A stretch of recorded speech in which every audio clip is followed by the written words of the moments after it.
You still think this is your table, Evelyn? Layla's voice sliced through the quiet apartment like a cold piano note out of tune. The cup in her hand trembled, then exploded against the tile. Water spread across the floor, catching the light like broken glass rain. Evelyn didn't move. Just one breath, shaking. One heartbeat, whispering. Love makes fools brave and blind. Behind her, her son didn't speak. He just watched, like a man listening to a song he no longer recognized. After the sound of glass breaking, there was silence. Real silence, the kind that settles in your bones. Evelyn Monroe had known that silence before. It was the same kind that filled her lakeside house the day her husband, Douglas, didn't come home. One moment she was pouring his coffee, humming an old jazz tune under her breath. The next, she was answering a call that turned her world into a quiet she couldn't bear. For 43 years, music lived in every corner of their home. The metronome on the piano, the creak of his chair when he'd nod along to her playing, the laughter that followed every wrong note, gone. After he passed, the house stayed tidy, the piano stayed closed, and the air stayed still. Evelyn told herself she liked it that way, that she'd earned the quiet. But every evening, when the light hit the lake just right, she caught herself listening for footsteps that never came. The house played no sound since he left, she'd whisper, almost as if admitting it out loud might make the silence easier to hold. Thomas, her only son, came by less and less. He'd stand awkwardly near the doorway, talking about meetings, deadlines, the city. "Mom, you shouldn't live out here alone," he said. One afternoon, while scrolling through his phone, "Layla and I found a condo in Seattle. You'd be closer to us. We'll take care of you." She wanted to protest, to say that the lake was her only friend left. But when he smiled, just for a moment, the same way Douglas used to, her heart betrayed her logic. "You'd really want me close?" she asked softly. "Of course," he said, not looking up. "You've done enough, Mom. It's our turn now." That night, Evelyn sat at the piano for the first time in years. The keys were cold, dust gathering between the sharps and flats. She pressed one note, a trembling F, and closed her eyes. The sound echoed just long enough to remind her that she wasn't deaf, only lonely. The next morning, she called a realtor. The lake house sold in 2 weeks. People said it was a beautiful home, full of character, perfect for a young family. They didn't see the ghosts hiding in the music room or the empty chair by the fireplace. They didn't see her leave the key on the kitchen counter whispering, "Take care of it for me, Douglas." When the moving truck pulled away, she stood at the end of the driveway with her hands folded neatly in front of her. She told herself this was what love looked like, sacrifice again. Seattle was louder than she remembered. Sirens, horns, the low hum of people rushing to places that didn't matter. Thomas met her at the condo door with a hug that felt practiced. Layla smiled, the kind of polite smile that never reached her eyes. "Welcome home, Evelyn," she said, her tone soft but clipped. Evelyn smiled back, pretending not to notice the chill beneath her words. At first, everything was fine. Layla cooked dinner, Thomas helped unpack. Evelyn offered to teach her granddaughter a few piano lessons, but the child preferred her tablet. So she stayed quiet, tried to stay useful, folding laundry, wiping counters, buying flowers that no one noticed. Weeks passed, then months. The laughter she'd imagined never came. Conversations at the table became shorter. One night, she overheard Layla say, "Your mom's sweet, but she's starting to forget things." That wasn't true. Evelyn didn't forget. She remembered everything. every thank you unsaid, every sigh when she tried to help. But she stayed quiet, because peace, she told herself, was better than pride. Still, at night, when everyone was asleep, she'd sit by the kitchen window and hum. Not songs anymore, just notes, half remembered from the years when someone still listened. One evening, Thomas handed her a folder. "It's just some paperwork," he said lightly, "for taxes. You don't need to worry." She didn't read it. She didn't even open it. She trusted his voice, the same one that used to ask her to sing him lullabies when storms scared him. She signed her name like a reflex. "I wasn't blind," she would later say. "I was lonely. I just wanted someone to call me Mom again." After signing, she made tea. The house was silent except for the kettle's soft whistle. She thought of Douglas again, how he used to say, "Never let the music die, Eve." She smiled faintly. Maybe moving here wasn't so bad. Maybe things would change. But as she carried the cup to her room, she heard Layla in the hallway whispering sharply to Thomas, "You didn't tell her yet? You can't keep pretending it's still hers." The words didn't hit her all at once. They unfolded slowly, like a sad song she'd already heard before.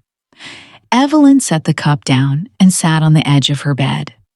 Outside, the city lights shimmered like stars that had fallen too close. She wanted to cry, but the tears wouldn't come. Instead, she laughed quietly to herself. People think loneliness is silence. It isn't. It's the sound of everything you've ever loved, echoing back from walls that no longer belong to you. The next morning, she smiled at Thomas at breakfast. "You look tired," she said gently. He nodded, not meeting her eyes. She didn't push. Sometimes, love means pretending not to notice the cracks forming right in front of you. That day, she went to a park nearby. She found a small bench near the playground and watched the children run, their laughter sharp and wild like wind chimes. She took out a notebook and began to write. Not music this time, but letters. To Douglas, to herself, to the woman she used to be. By the time she returned home, the sun had set and the apartment lights glowed cold. Layla greeted her with a thin smile. "Dinner's in the oven," she said, turning away. Evelyn nodded, her hands trembling slightly as she hung up her coat. Later that night, when everyone was asleep, she sat by the window again. This time, she whispered a promise. "One day, I'll find a home where silence feels like peace again." And somewhere deep inside, for the first time in years, she believed it. If this story reminds you of someone you love, take a second.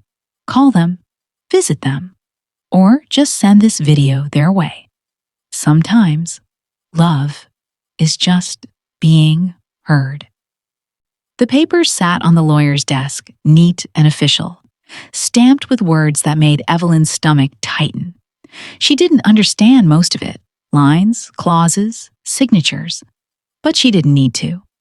Thomas was standing beside her, smiling that careful smile he always wore when he wanted her to agree to something. "Mrs. Monroe," the lawyer said, clearing his throat, "once you sign this, the condo will legally belong to your son." Evelyn chuckled softly. "He's my son," she said. "That's all the legality I need." The lawyer hesitated. It's a big step. But she'd already reached for the pen. Her hands trembled slightly, but she told herself it was just the cold. The ink flowed across the page like a quiet goodbye. Later, she couldn't remember what the room looked like, only the sound of the pen scratching paper and the way Thomas patted her shoulder. "You did the right thing, Mom. This'll make things easier." Easier. That word stayed with her. On her way home, she stopped by her old neighborhood. Her former neighbor, Mrs. Holloway, was trimming roses outside her gate. "Evelyn, I heard you sold the lake house," she said. "Big change for you, huh?" Evelyn nodded. "Thomas found us a nice condo in Seattle. I'll be closer to him." Mrs. Holloway smiled, but there was worry in her eyes. "Just remember, dear, always keep one key for yourself. Always one that's yours alone." Evelyn laughed. "Oh, you sound like my lawyer." "Well," the woman said, setting down her shears, "lawyers aren't wrong about everything." That night, Evelyn couldn't sleep. She opened her purse and pulled out her old house key. It was smooth from years of use, the metal edges worn down by time. She turned it over in her palm and whispered, "Guess you're not needed anymore." Then she dropped it into a drawer. A week later, she moved into the condo. The place smelled of fresh paint and new carpet. Too clean, too quiet. Layla had arranged the furniture before she arrived. "I thought you'd like a minimalist look," she said with a polite grin. Evelyn smiled back. "Minimal's fine. I won't be much trouble." Thomas handed her a shiny new set of keys. "Welcome home, Mom." She noticed there were only 2 keys on the ring, one for the main door, one for the mailbox. No key for her own room. It didn't matter, she told herself. She wasn't here to own anything. She was here to belong. Days melted into routine. She woke up early, made tea, practiced scales on the small keyboard Thomas bought her. Layla worked from home most days, taking video calls, laughing in that clipped, careful way. Evelyn tried to stay out of the way. Sometimes, when Layla passed behind her, she'd say, "Mom, maybe don't play right now. I'm in a meeting."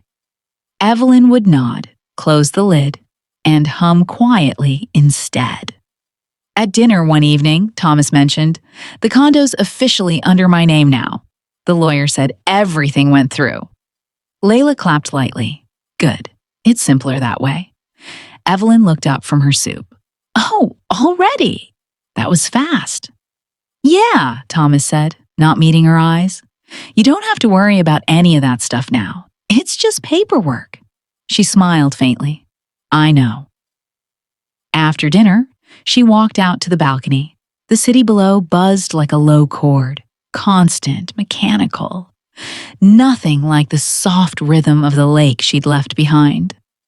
She wrapped her cardigan tighter around her shoulders and whispered, "He's my son." That's all the legality I need.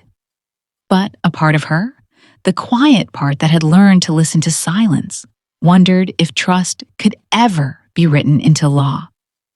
A few days later, she found herself back at Mrs. Holloway's words. "Always keep one key for yourself." It came back to her while she was unpacking an old photo of Douglas. In the picture, he was tuning the piano, smiling at her through the reflection of polished wood. She touched the glass, her finger tracing the curve of his face. "You'd probably tell me I'm crazy, wouldn't you?" she whispered. "But he's our son. He wouldn't hurt me." She tried to believe it. That afternoon, she went downstairs to check the mail. The manager was changing locks on a neighbor's unit. Evelyn asked out of curiosity, "Is someone moving?" "Yeah," the man said. "They transferred ownership." Happens all the time around here. Ownership. The word caught her off guard. She stood there a moment, the sound of the drill echoing through the hallway. When she got back upstairs, she looked at the keys in her hand. They felt suddenly heavier. She placed them on the table and just stared. In that stillness, a thought crept in, one she didn't want to face. I signed not a paper. I signed away the only place I still existed. The thought lingered like smoke curling around the edges of her heart. She tried to shake it off, but it stayed. That night, she dreamed of her old piano. The keys were missing one by one until only silence remained. She woke with her hands trembling, gripping the sheet as if trying to hold on to something that had already slipped away. The next morning, she forced a smile at breakfast. "Layla, would you like me to make some tea?" Layla glanced up from her phone. "No, thanks. We're fine." Thomas was already heading out the door. "Love you, Mom," he said quickly, the words automatic, distant. "Love you too," she replied, but her voice cracked halfway through. After they left, Evelyn went to her drawer, pulled out the old lake house key, and held it tight. It didn't open any door anymore, but at least it was hers. She whispered, "Always one key that's yours alone," and slipped it into her pocket. That day, she decided she would start keeping her own music again, even if no one else wanted to hear it. If you've ever trusted someone so much that you forgot to keep something for yourself, this part of Evelyn's story is for you. And maybe, before you scroll away, hit subscribe so you don't miss what happens when that trust finally runs out. When Evelyn first arrived at the condo, Layla's voice was honey-sweet and hollow. "We've prepared a room for you, smaller but cozier," she said, leading her down a narrow hallway. The word cozy hung in the air like perfume, pleasant, but fake. The room was at the end of the corridor. Beige walls, no paintings, one twin bed with crisp white sheets. Evelyn turned around, searching for the window. There wasn't one, not even a sliver of light. Just a single lamp in the corner, buzzing faintly, like it was tired too. She tried to smile. "It's nice," she said, setting her suitcase down. Layla clapped her hands once briskly. "We thought it'd be easier for you down here. Quieter. Easier. Quieter." Two words Evelyn had learned to distrust. She nodded anyway. "You've both done so much for me," she whispered. The door closed with a click. That night, she unpacked slowly. Her old piano books went into a drawer. Framed photos, her wedding, her son at 5, the lake behind them, she placed on the nightstand, but the lamp's light was so dim, she could barely see their faces. Dinner was quiet too. Layla placed a tray on the table. "I didn't know what you'd like, so I made soup," she said. No one looked up as Evelyn whispered, "Thank you." Thomas was scrolling on his phone. Layla poured wine for them both, but not for her. Evelyn reached for the salt, and Layla's hand stopped hers. "Too much sodium, Mom. Doctor's orders." "Of course," she said, smiling like it didn't sting. When the dishes were cleared, Layla said, "You don't have to worry about cleaning up. Just relax, okay?" It sounded like kindness, but Evelyn could feel the invisible fence in every word. Back in her room, she sat on the edge of her bed and listened to the noises upstairs. The laughter, the music, the sound of a dishwasher she wasn't allowed to load. It felt like living underneath her own life. Days bled into weeks. She learned the rhythm of the house. Layla's heels clicking in the morning, Thomas's car starting before sunrise, the silence that followed. Every day at noon, Layla left a tray by her door. Sandwiches, tea, sometimes leftover pasta. Never conversation. Evelyn would sit on her bed, eat quietly, and trace the small crack that ran along the wall. It looked like a faint line of music, broken but still there. Sometimes, when she couldn't sleep, she'd hum under her breath. Soft melodies from old students, the ones who used to call her Miss Monroe. The sound filled the darkness just enough to remind her she was still here. One morning, she tried to open the bedroom door and found it stuck. "The humidity," Layla said. Evelyn laughed softly. It happens, she said, but something inside her shifted. That afternoon, she asked, "Do you mind if I use the kitchen later? I'd love to bake something for you two." Layla smiled, sharp and polite. "Oh, that's sweet, but the kitchen's kind of my space. It's just easier if I handle meals." Evelyn nodded, though her fingers gripped the edge of her chair. "Of course, I understand." That night, when Layla brought her tea, she said, "Try to rest, okay? You look tired." Evelyn smiled faintly. "Tired isn't the same as weak." Layla tilted her head. "No, but sometimes it's close." When the door shut again, Evelyn whispered to the empty room, "This darkness will remind me what light costs." It became her mantra. She started talking to the dark as if it were an old friend. She'd tell it stories about Douglas, about her students, about the lake that used to reflect the sunrise. The dark never answered, but it never judged either. One evening, Thomas came down with a stack of mail. "You've been getting letters," he said, placing them on her desk. "Mostly bills. Don't worry, I'll take care of them." Evelyn thanked him, though she noticed he didn't meet her eyes. After he left, she shuffled through the envelopes. Not a single one had her name on it, just his. She sat back in her chair, staring at the papers until her vision blurred. She thought of Mrs. Holloway's words, "Always keep one key for yourself." She had none, not to this home, not to her money, not even to her own door. That night, she dreamed of her old house again. The living room full of sunlight, Douglas sitting by the piano, tapping his wedding ring on the wood in rhythm. She woke up smiling, then realized she'd mistaken the hallway light seeping under her door for morning sun. The next day, Layla moved the small lamp out of her room. "It's using too much power," she said casually. "We'll get you a new one soon." Evelyn didn't argue. She just folded her hands in her lap. When darkness came that night, it was complete. No glow, no shape, not even her own reflection in the mirror. She lay back and whispered into the void, "If I can't have light, I'll remember how it feels." Somewhere above, laughter echoed. Layla's, Thomas's, a life she used to be part of. Evelyn smiled sadly. "One day," she murmured, "they'll understand what silence sounds like." And even in the pitch black, her eyes stayed open. If you've ever been made to feel small in a place you once called home, don't let your light go out.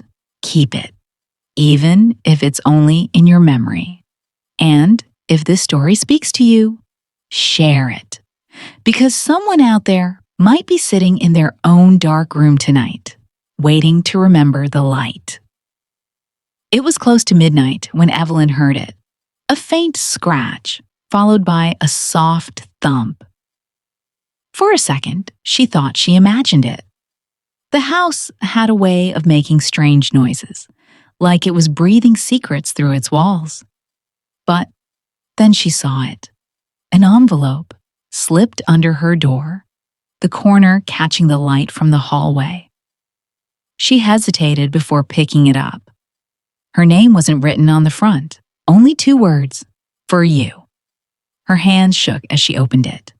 Inside was a single business card, yellowed with time. Caleb Morgan, attorney at law. For a moment, her heart stilled.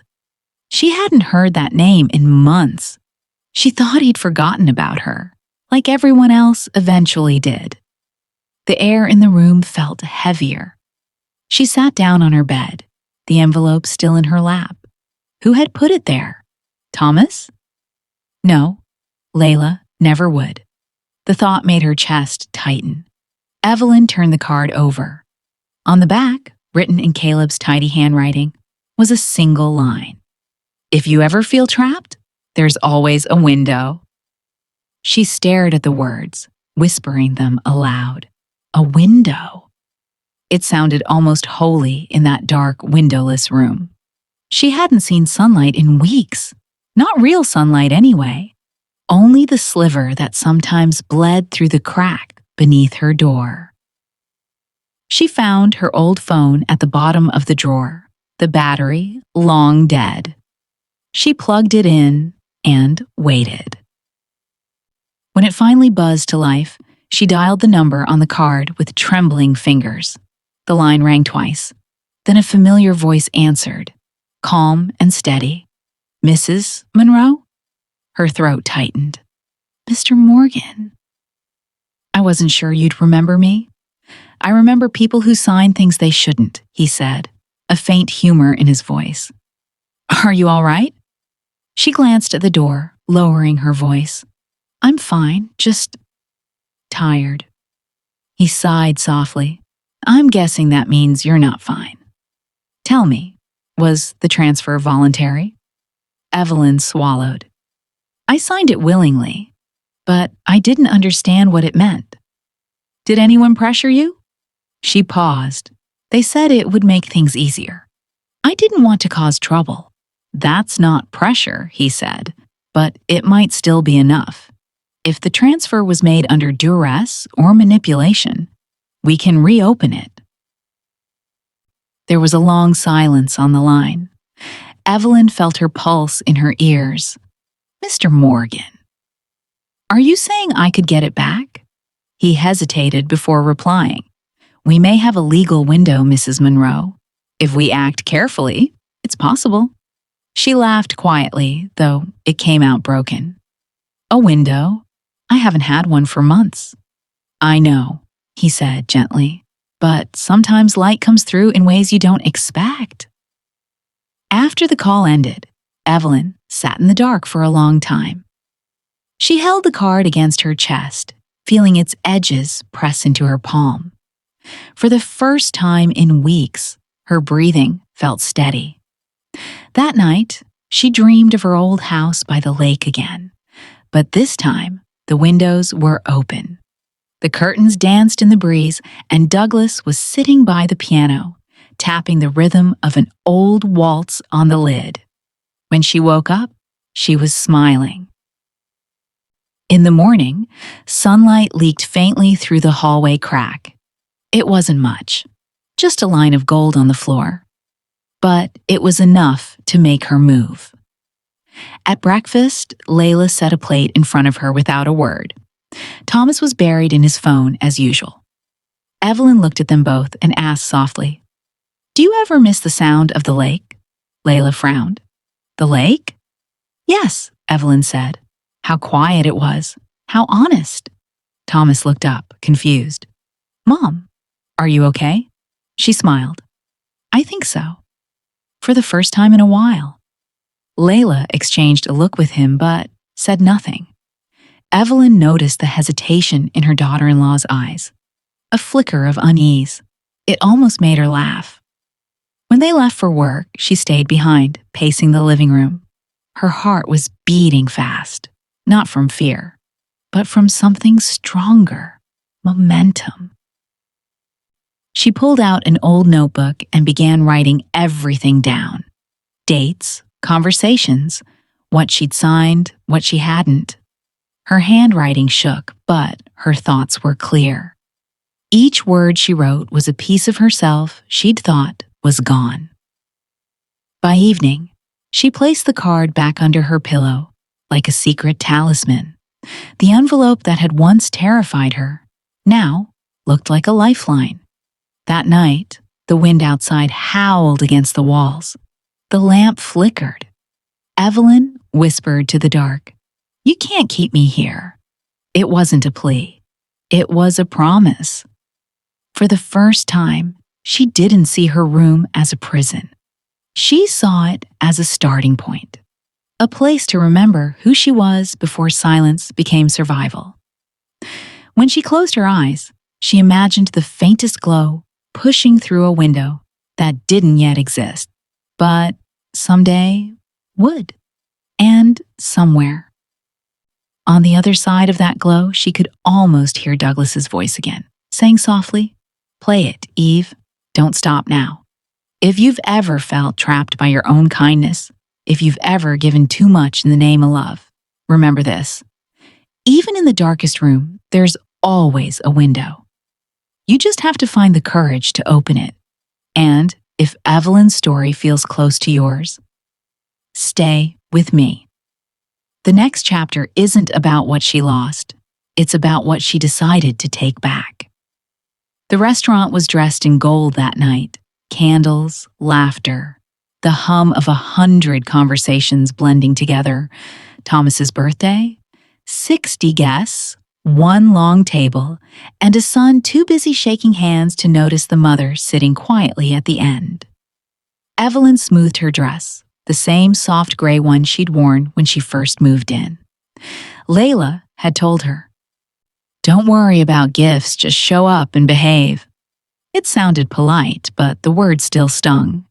When Thomas finally reached her, he kissed her cheek distractedly. "You made it, Mom." "Of course," she said softly. "I wouldn't miss it." Dinner began with speeches. His co-workers, his friends, even Layla, all praising him for being a self-made man. Evelyn sipped her water and smiled. Self-made, she thought. That's one way to put it. Then came Layla's turn. She stood, raising her glass, her voice sharp and practiced. You know, Thomas learned everything from his mother. Discipline, patience, maybe too much patience. Laughter rippled across the table. Evelyn's heart gave a quiet thump. Layla went on, smiling sweetly. Some people only teach others how to play music, but never learn how to live. The words hung in the air like broken glass. Evelyn froze. Even Thomas looked startled, though he didn't say anything. The chatter faltered, replaced by a silence that stretched too long. Someone coughed. The waiter hesitated mid-step. Then softly, Evelyn laid her napkin on the table. "Excuse me," she said. Her voice was calm, too calm. She reached into her purse and pulled out a plain white envelope. Her hands didn't tremble this time. She placed it gently beside her plate. "Layla," she said, looking up. "I've always admired your way with words, but tonight, I think I'll let paper do the talking." Layla frowned. "What's that supposed to mean?" Evelyn smiled faintly. "Just a note I wanted to play." She slid the envelope toward Thomas. Inside was a new property deed, freshly notarized, her name printed clearly across the top. Evelyn Monroe, sole owner. Thomas blinked. "Mom, what is this?" "It's the condo," she said simply. "Mine again." Layla's face drained of color. "That's impossible." I spoke to Caleb Morgan." Evelyn interrupted gently. "Apparently, when someone signs under emotional manipulation, it can be reversed." Who would have thought? No one moved. Even the clinking of cutlery had stopped. The only sound was the low hum of the piano playing somewhere in the background. An old jazz tune, soft but steady. Evelyn reached for her glass and took a sip. "You know," she said, "I used to believe silence kept the peace. Turns out, it only keeps you invisible." Layla tried to speak, but Evelyn continued, her tone light, almost conversational. "I'm not angry. Really, I'm not. I just finally understand something. Love isn't obedience, and kindness isn't weakness." Thomas's voice broke through, low and uncertain. "Mom, I never wanted to hurt you. I know," she said, her eyes softening for a moment. "But you did anyway." Layla stood abruptly. "You can't just take it back like this, after everything we've done for you." Evelyn's smile didn't fade. "Done for me? My dear, everything in that home was built by me. Every inch of it sings with my name." She turned to Thomas, her voice lowering. "You see, son, I may have lost the house, but I never lost the music." She tapped her fingers on the table. 4 gentle notes, the rhythm of an old lullaby she used to play for him when he was little. His eyes welled up, but she didn't stop. "Then let me play my last note," she said, quietly. She stood, smoothing her dress, the envelope still open in front of them. "This condo is mine," she said clearly. Then, after a breath, "And so is my silence." For a long moment, no one spoke. Then, somewhere down the table, a glass clinked. The sound echoed like a cue in a concert hall. The pianist shifted songs, now something slower, more reflective. Evelyn reached for her purse. "Happy birthday, Thomas," she said. "I hope someday you learn how to live." She turned and walked out of the restaurant, the heels of her shoes tapping against the marble floor, in perfect time with the music. Outside, the night was cold, but clean. She inhaled deeply, the city lights reflecting off the windows around her. For the first time in months, she saw her own reflection, not as someone's mother, not as a burden, but as herself. She whispered, "I took back my sound. If you've ever had to reclaim something that was yours all along, your voice, your dignity, your peace, then you know what that moment feels like. Because sometimes the quietest people don't stay quiet forever. They just wait for the right note to play." The scream came first, a sharp, guttural sound that cut through the quiet of the condo like a blade. 1 second, Evelyn was standing by the table, the deed still open in front of her, her victory laid bare under the soft dining light, and the next, Layla's face twisted into something unrecognizable. "You humiliated me," she hissed, "in front of everyone." Evelyn didn't move. "I only told the truth," she said softly. "That's what you taught me, to stop pretending." Layla's eyes flared. "You ruined us." Before Thomas could react, Layla lunged forward. Her hand struck out, not hard, but enough. The chair toppled, the glass shattered. Evelyn's body hit the floor with a sound that made every person in the room freeze. For a heartbeat, no one moved.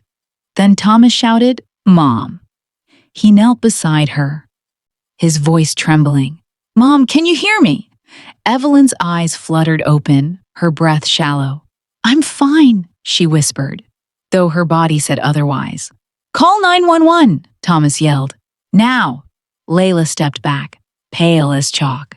"I didn't mean to. She tripped." Thomas looked up at her, something raw in his eyes. Anger, disbelief, grief all tangled together. "Don't," he said quietly. "Just don't." The paramedics came fast. Red and blue lights flickered through the windows, washing the elegant dining room in chaos. The papers on the table, the ones with Evelyn's name, fluttered in the draft, as if her story itself was breathing one last time. When they lifted her onto the stretcher, Evelyn's hand reached out blindly, searching. Thomas grabbed it. "I'm right here," he said. Her voice was barely a whisper. "Don't let her take the light, Thomas. Not again." He squeezed her hand until they rolled her away. Hours later, the hospital was quiet. The only sound was the steady beep of machines. Thomas sat beside her bed, head in his hands. He didn't cry, not yet, just stared at the floor, as if the answers were hidden in the tiles. When the door opened, it was Caleb, the lawyer. He stood in the doorway, his voice steady. "She broke her hip, but she's stable," he said. Thomas nodded, relief flickering through exhaustion. "She'll walk again." "With time," Caleb replied. Then, after a pause, "The law stood firm, Thomas. Layla's already in custody." Thomas looked up, confused. "Custody?" "Assault on a senior citizen. It's a serious charge. There were witnesses." He leaned back, exhaling slowly. "God, what have we done?" Caleb adjusted his glasses. "Your mother didn't want revenge. She wanted peace. I hope you understand that before it's too late. Thomas stared at his mother through the glass window, pale still, her hands folded neatly on the blanket. She looked peaceful, almost like she was finally resting, after carrying a lifetime alone. He whispered, "She trusted me, and I failed her." Caleb's voice softened. "Then do better when she wakes up." Outside, the night was calm again. The storm had passed, but not without a cost. Inside that hospital room, the beeping slowed, steady and certain, like the rhythm of a slow song. Evelyn's mind drifted somewhere between pain and peace. She saw flashes, Douglas by the piano, sunlight on the lake, the day she handed over her keys, the way Layla's voice used to sound before it turned cold. Then, a sound. Thomas's voice, distant but real. "Mom, please wake up. I need you." And through the fog, she smiled faintly. Not because she heard the words, but because she finally knew he meant them. Justice, she realized, doesn't always look like victory. Sometimes it looks like a son holding his mother's hand, finally seeing her for who she is. If you've ever lost something to someone you trusted, your home, your voice, your light, remember, truth always finds a way through the cracks. Sometimes painfully, sometimes late. But it finds its way. When Evelyn woke up, everything was white. The room, the sheets, the faint light slipping through the curtains. For a moment, she didn't know where she was. Then the dull ache in her hip reminded her. The fall, the shouting, the sound of her son's voice breaking as he called her name. A nurse appeared by her side. "Good morning, Mrs. Monroe. How are we feeling?" Evelyn smiled faintly. "Like I met gravity the hard way." The nurse chuckled. "Well, you're lucky. The doctor said you'll make a full recovery. We moved you to a new room with a window." A window. The word sank deep. Evelyn turned her head and saw it. Sunlight spilling across the floor, gentle and forgiving. It hit the metal bed rail, scattering tiny gold flecks that danced on her blanket. For the first time in months, she didn't feel trapped.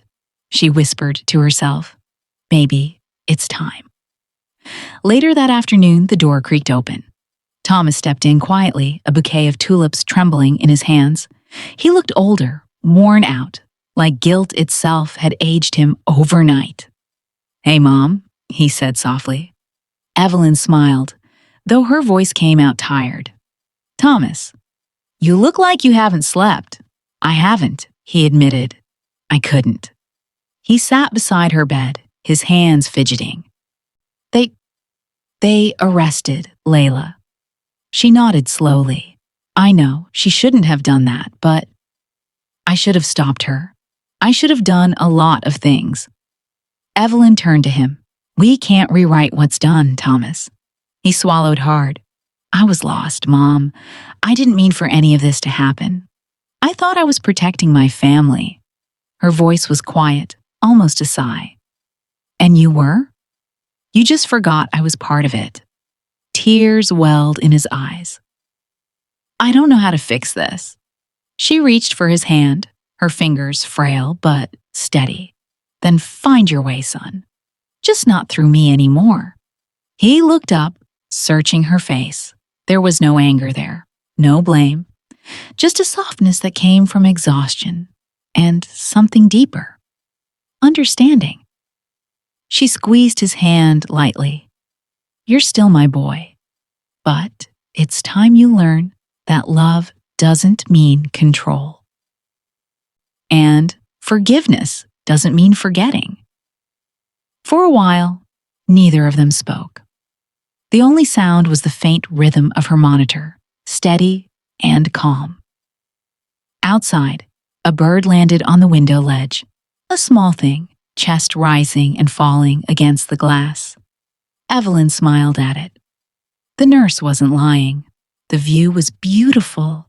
Trees, a stretch of sky, the kind of light that didn't demand attention, but simply was. I used to think healing meant getting back what I lost, she said quietly. But I think it's about letting go, about choosing peace over pride. Thomas followed her gaze. You think we can ever go back? She shook her head gently. No, but maybe we can start somewhere else. He nodded, wiping his eyes. I'd like that. Evelyn leaned back, feeling the sunlight touch her face. It was warm, but not blinding. She hadn't realized how much she missed the feeling. Light without pain. I used to live in a room without windows, she murmured. Now even this small one feels like the whole world. Thomas smiled. You sound like Dad. She laughed softly. He did always find poetry in everything, didn't he? The silence that followed wasn't heavy. It was the kind that heals, full, alive, patient. When the nurse came to check her vitals, Evelyn caught her sleeve. Can you do me a favor? Of course. Can you open the window, just a little? The nurse smiled and pushed it open. The air that rushed in smelled like rain and cedar. Evelyn closed her eyes, breathing it in. For months, she'd been surrounded by darkness. Not just in the room, but in her heart. Now, the light didn't scare her anymore. She thought of the line her husband used to say whenever she doubted herself. Every song needs silence before it begins again. That memory felt like music. She turned to Thomas. You'll visit? Every day, if you'll let me. I'll let you, she said, smiling. But this time, you knock first. He laughed through the tears, and for a brief moment, they were just mother and son again. No anger, no guilt, just the simplicity of love trying its best to survive. As the day faded into gold, Evelyn looked once more at the window. The world outside was moving. Clouds drifting, children playing somewhere she couldn't see. And inside her, something unlatched, the quiet forgiveness she hadn't known she'd been holding. Healing didn't roar, it whispered. And in that soft whisper, Evelyn Monroe finally felt whole again. The waves outside her window rolled in slow, steady rhythms, like a song she'd once known by heart. 1 year had passed since that night. The fall, the hospital, the trial. Seattle felt softer now, calmer. Evelyn had moved into a small apartment by the water. 2 rooms, 1 piano, and a single window that caught the morning light just right. Every day at 9, she opened that window wide. The air that came in carried salt, laughter, and sometimes the sound of children running by. It wasn't silence anymore. It was peace. She started teaching again. Not at a fancy studio or a conservatory, just in her living room. Kids from the neighborhood came with sticky fingers and shy smiles, and she showed them where middle C was. The trick, she'd tell them, is not to hit the right notes, but to mean them.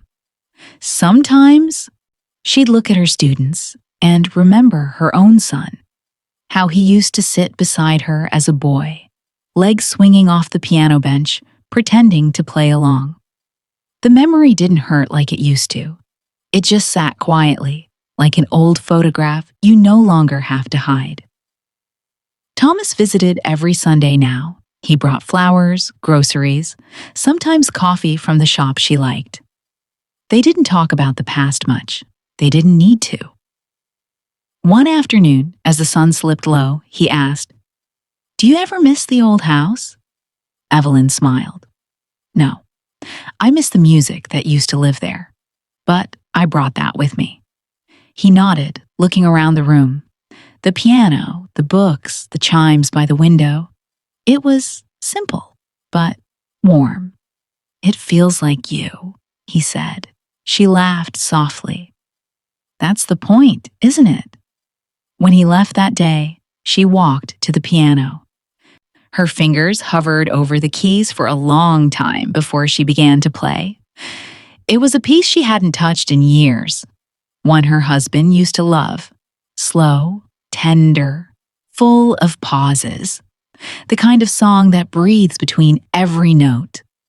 As she played, she whispered, "I was blind in love. But now I see, even silence has a sound." The music drifted through the open window and out toward the sea. A woman walking her dog stopped to listen. A child pressed their ear to the glass. And Evelyn kept playing, not for applause, not for forgiveness, but for the simple joy of being heard again. When the last note faded, she looked at the little potted plant on her table, a sprig of jasmine just beginning to bloom. Its petals faced the light as if it knew where it belonged. She reached out, touching one leaf gently. "We're both learning," she murmured. "One day at a time." Then, with a small smile, she looked straight at the camera, as if speaking to someone far beyond that room. "If you're watching from anywhere in the world," she said softly, "keep your key, your window, and your peace. Don't let anyone make you lock your soul away. And tell me, where are you listening from?" She let the question linger, like a note held too long on the piano. The camera drifted toward the window, where sunlight poured in and filled the frame. Outside, the world kept moving, waves, laughter, gulls calling overhead. Inside, Evelyn closed her eyes and whispered to herself, "This time, the music stays." Because the truth was simple. She hadn't just found freedom. She'd found sound again, the quiet kind that lives inside forgiveness, and the louder kind that comes when your heart finally opens its own window. The piano keys gleamed in the morning light, waiting for her touch, and somewhere between one breath and the next, she began to play again.